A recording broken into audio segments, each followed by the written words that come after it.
This aspect of love sometimes is just you being their number one, you being the person that gives them the attention, the affection, the idea. A lot of times, a version of the narcissist love is this aspect of what can you do for him.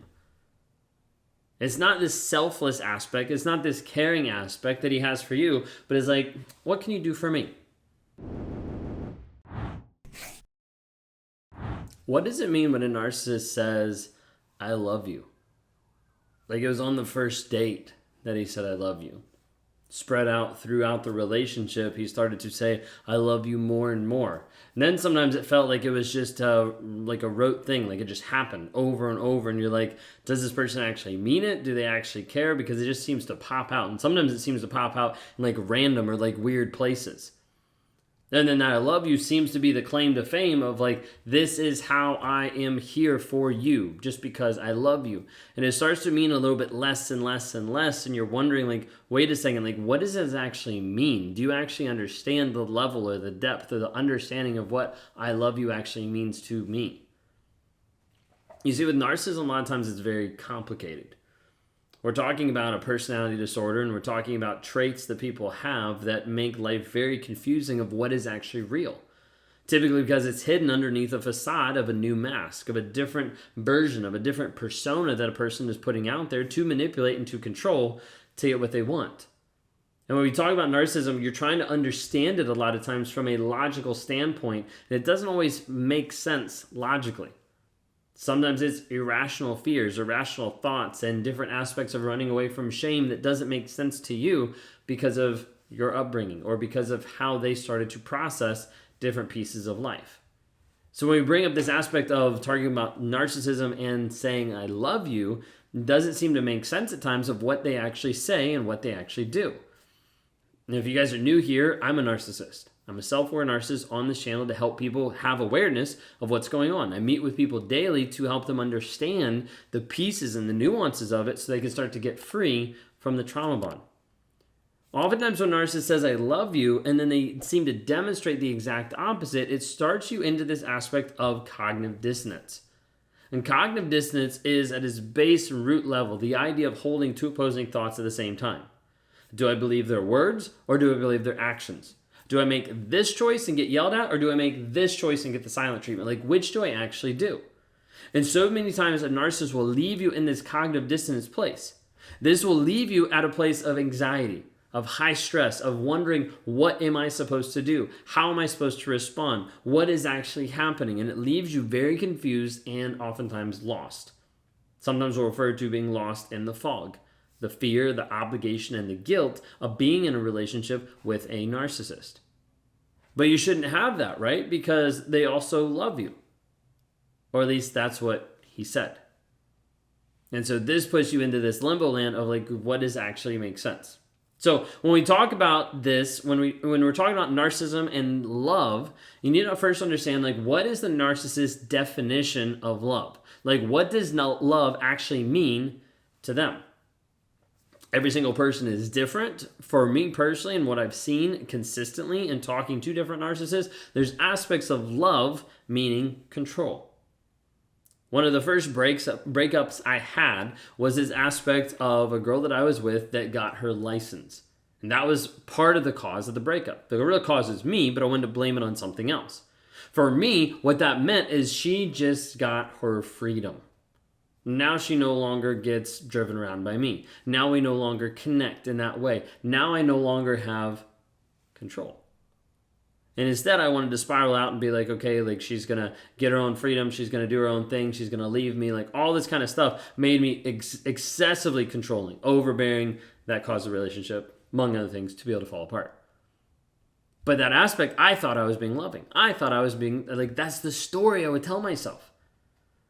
A lot of times you're in this relationship and you're like, wait a second, it doesn't seem like love. But the narcissist is like, yeah, it's love because I just want to know where you are. Like, I just want to have your location at all times so I know where you are so that you're safe. But they don't follow that up with actually providing safety. They don't follow that up with actually showing up when you're in trouble. They just follow it up with, oh yeah, I was too busy or something came up. And sometimes you realize that just sharing your location with a narcissist because they care is an aspect of controlling and manipulating you, or an aspect of just keeping tabs on you while they go out and cheat, while they go out and abuse you and betray you by what they're actually doing. So this aspect of love sometimes is just you being their number one, you being the person that gives them the attention, the affection, the idea. A lot of times a version of the narcissist love is this aspect of what can you do for him. It's not this selfless aspect, it's not this caring aspect that he has for you, but it's like, what can you do for me? Have you ever asked your narcissist, hey, what does love mean? Or hey, like, how do you love me? Or what do you love about me? You'd be amazed to find how much a narcissist will say, I love you because you love me. I love you because you care for me. I love you because of what you do for me. That's what it is. I've said that 1,000,000 times in my relationships. A narcissist oftentimes loves you for what you do for them. Love in a narcissistic relationship is often used as a tool, manipulation, to be able to get you to do what they want you to do. This oftentimes looks like a guilt tripping, of coercion, of like trying to get you to a place of saying, okay, I'll do this. Because you need to understand with narcissism, there's a big aspect of a lack of empathy that comes in. Not all narcissists lack empathy or have no empathy at all, but many of them are unwilling to give it, or unwilling to connect or identify or acknowledge the feelings that you have. And as a result, it leaves out a big aspect of love that a narcissist is not able to tap into. Because typically a narcissist is not willing to move their ego out of the way so they can actually engage with you, so they can actually connect with you and actually love you. The hard part is when you're confused about this, when you're stuck in this mindset of like, I don't actually know what to believe. And one thing I would suggest is if you're stuck in that limbo land, you're like, I don't actually know what to believe, I would challenge you to go to escapetoxicity.com. We're putting together a system and a process so you can get clear on what to believe. We're not telling you have to believe a certain idea or thought or truth, but we're giving you the tools to discover your own truth of what's happening in the relationship. So when we talk about this aspect of what's the narcissist's definition of love, and then what's it mean when a narcissist says, I love you? Like if they don't actually feel it without the empathy, if they don't actually connect with it, like what are they actually using it for? Like what's the purpose? Sometimes this is an aspect of maintenance. Keep the relationship going.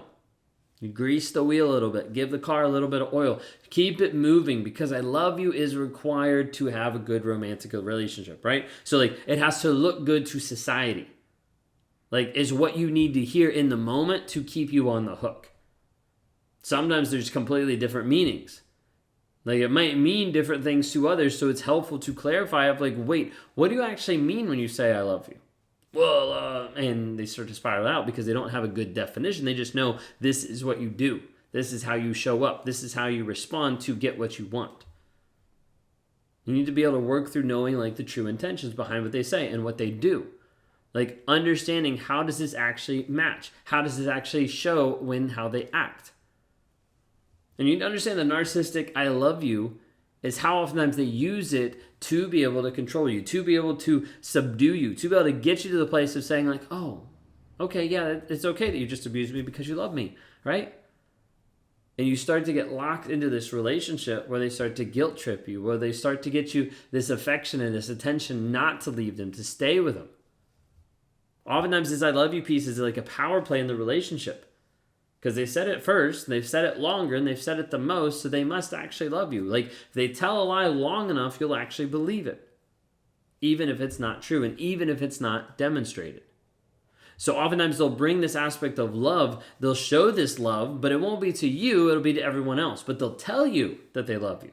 And then you see the actions that they're doing to someone else, and like, oh, that's loving, that's caring to that person, and they said they love me, so they probably do, they probably just show it differently.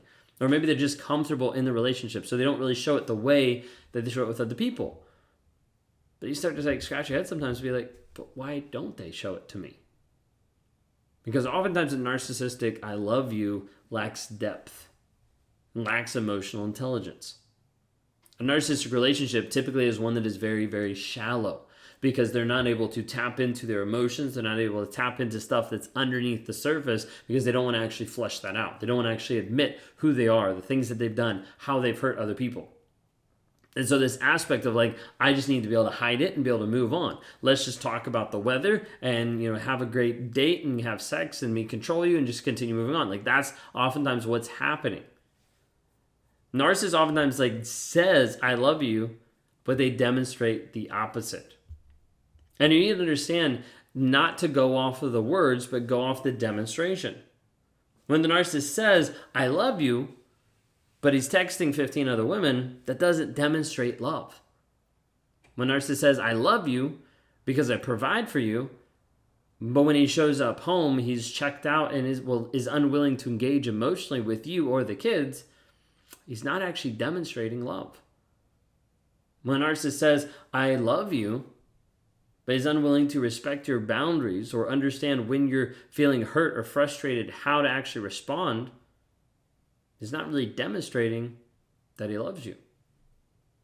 When a narcissist says, I love you, and gets you a big extravagant gift or takes you on this trip that you've told him you're uncomfortable about taking or you don't want to do, is he actually demonstrating that he loves you?